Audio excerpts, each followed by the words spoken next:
Welcome to Think Big with Dan and Qasim. Join hosts Dan Melnick and Qasim Masood as they explore big ideas, limitless possibilities, and engage with visionaries, entrepreneurs, and thought leaders who dare to dream big, get inspired, motivated, and find practical tips for personal growth. Think big, dream bigger, and ignite your potential. All right, welcome to Think Big with Dan and Qasim. And if you want to go ahead and introduce yourself, tell us where you live and what you do for a living. Hey, my name is Yehuda Remer, and I'm the CEO / founder of a brand called the Pew Pew Jew. And I write children's books on firearms safety, firearms education, history of the Second Amendment, all this stuff. And then I have a bunch of just a whole brand with t-shirts, hoodies, all that kind of stuff, based here in Dallas. Awesome. So how did you get the idea to start this business? So the business itself was a far aftermath. I wrote my first book in 2011. Took me, 6 years to get it published. And as I was writing my other book called 27 Words, which is a breakdown of the 2A for children, one of my friends in the firearms industry called me the Pew Pew Jew. And I was like, light bulb, right? And from there, it kind of just took off, and I got a logo designed, and now it's become an incredibly recognizable brand in the firearms world. I work with a lot of firearms companies. I'm actually doing a video collaboration tomorrow at the gun range with Alan West. So it's grown and it's awesome. Awesome. So can you just, talk more about, who you work with? Like you mentioned, obviously gun ranges, but do you do stuff with the NRA or other, do you do training also? How do people utilize you or your company or, in the best way? So I do some training, mainly, it's mainly for intro firearms 101.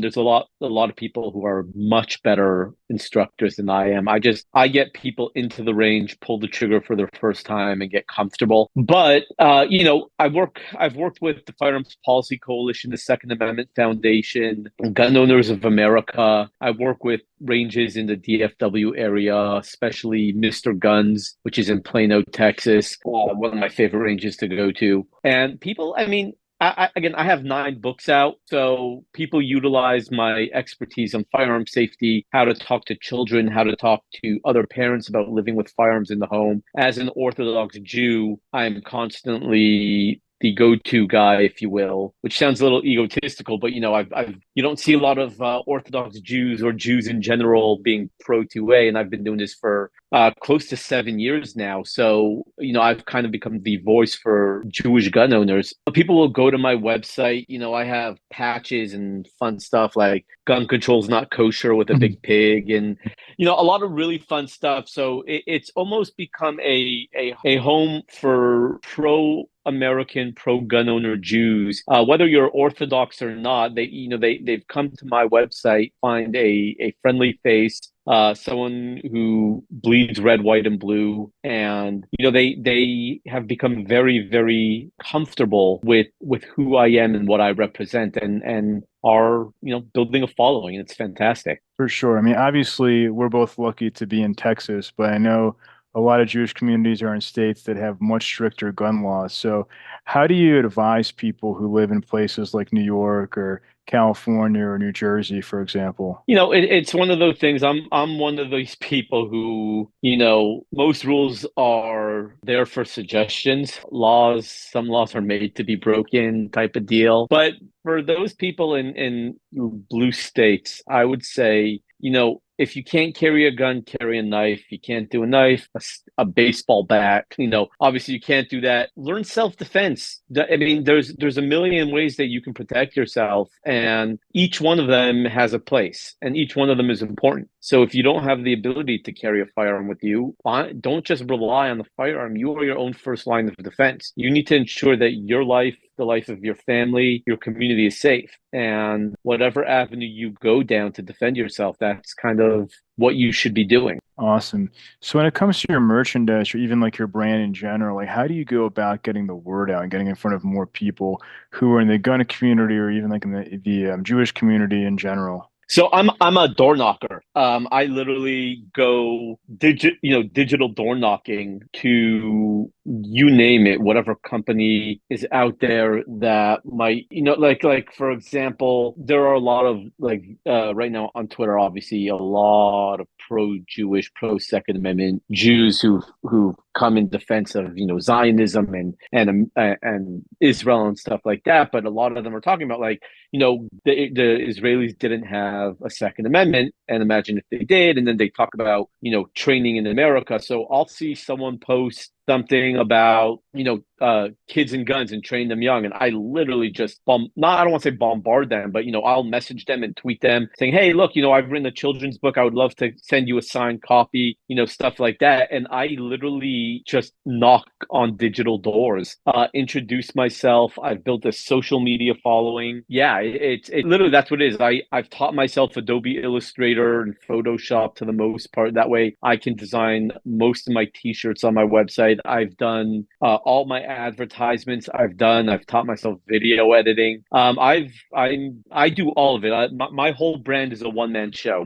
Most of my apparel, well, all my apparel except for my camo yarmulkes, are all print on demand. So I'll get something up on my website and I don't have to worry about it. But the design, and also my brand is called the Pew Pew Jew with a killer logo. So when you have a logo that truly stands out, you're going to make some waves, especially in an industry where not a lot of Jews live. So, I do that, but I'm also very self-deprecating. Let me see if I have it in this drawer or if I moved it. Oh, no, here it is. So I go to something called SHOT Show. It's every January, right? It's in Las Vegas. It's the world's biggest gun show, and you have to be in the industry. So, Jews get a lot of stereotypes thrown at them, and one of them is, all Jews love bagels, right? And you have to have a bagel everywhere, right? So what I did is I worked with a company called Black Rhino Concealment, and when I go to gun shows or gun conferences, I literally walk around. They designed a bagel holster for me.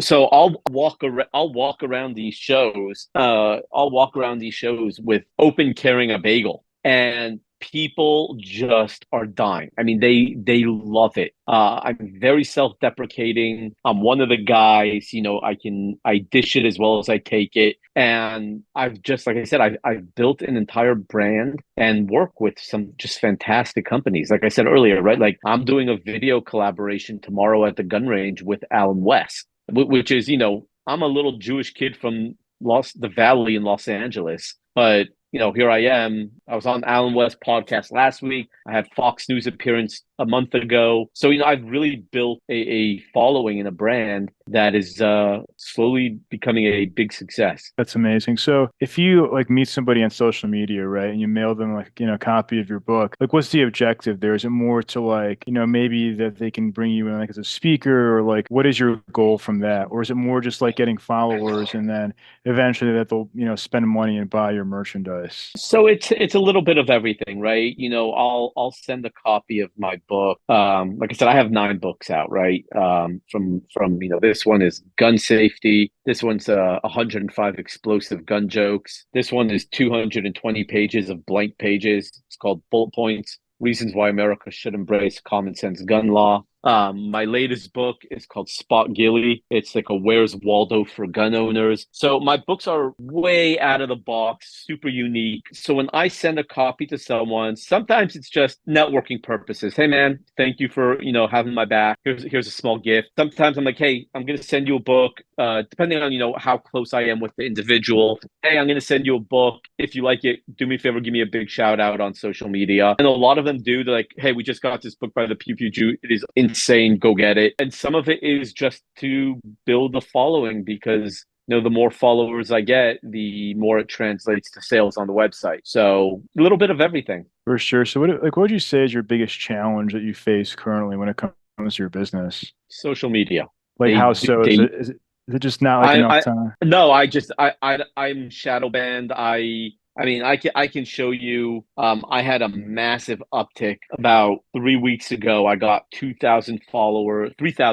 I'm sorry, in 24 hours, and then since then I've got like 100 followers in the last 3 weeks. On which platform? On X or Instagram. X Instagram? is actually my favorite platform now, even though I don't have nearly as big. I mean, I'm at like 4,300 on X, but I'm at 47.6 on Instagram. And Instagram is my big platform, but Instagram, I mean, if I show you the analytics over the last for week, you're like, there's no way you go up 3,000 followers in 2 days and then not grow at all. Like, it's just not conceivable, right? And what's crazy is that if you look under my account status, I don't have any marks against me right now. Yet I'm still being shadow banned. So I would say that's the biggest struggle, because I know if Instagram weren't such a-holes, then I have no doubts that my business, I mean, I would be making a couple $100,000 a year. Right. But I'm not, because I can't market. I put a black yarmulke on my website just as a test to sell, and it immediately got rejected for no other reason than it's associated with the Pew Pew Jew account. I appealed it, and they're like, "Oh, I'm sorry, our mistake." I'm like, "No, it's not your mistake."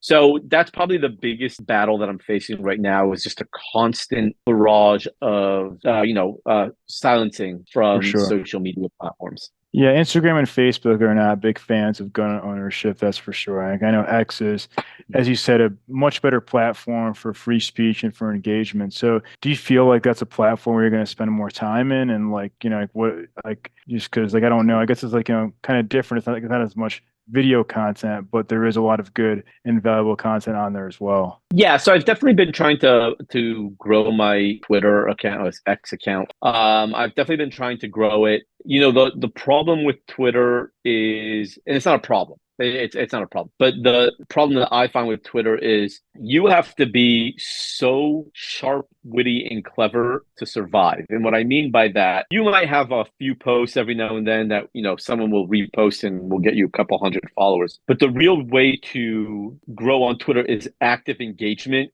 and it's constant. So you need to be constantly, someone posts something and you have to have your smart ass remark or something to, zing them back. And that's how you grow quickly. If you don't have that, then your growth is going to be incredibly slow. And, you can't necessarily come up with like, oh man, I should have posted that, when the guy said it to me. It's like, you got to be on top of it. You got to be quick and witty. And I do pride myself on being quick and witty, but really in certain situations. So my Twitter's growing, just not as fast as I would hope, but I'm trying. Do you ever use softwares like Owlweed? Like, I've used that for my account, where it like scrapes followers from like other like micro influencers, and then it follows them, and then if they don't follow you back, then unfollows them. It's like an automatic kind of thing, and it's yeah. I haven't. And maybe I'm naive or dumb, or I don't know, whatever you want to call me. But like, for example, I've built 47,600 something followers on Instagram in 4.5 years, Right. and not one follower has been bought. That is all organic growth. Right. And I feel that's the way to do it. I can't lie to myself, and I feel like if I do it any other way, it's lying to myself, and it would just bother me. For sure. That makes sense. But yeah, I mean, like, as you said, right, like Twitter is often like, coming up with things like on the spot, or it's just like, it can be hard. Like, you don't know why some tweets go viral and some don't. And it's just, I don't know, some people just have it for whatever reason. Look, Twitter's great. I love it. I enjoy it. I'm able to do a lot more and say a lot more things than I can on Twitter than I can on any other platform. I'm pretty God, I can't think of the right word. Not apolitical. Politically incorrect. Sorry. I've got 4 kids and the baby was up early. I'm pretty politically incorrect. So as an Orthodox Jew in the gun world, there's a lot of people with ARs don't get in cattle cars comments. Like, I'm not here to mess around, and I'm blocked by Eric Swalwell on Twitter. I'm blocked by PETA. I'm blocked by Moms Demand Action and Gun Owner and Shamrock.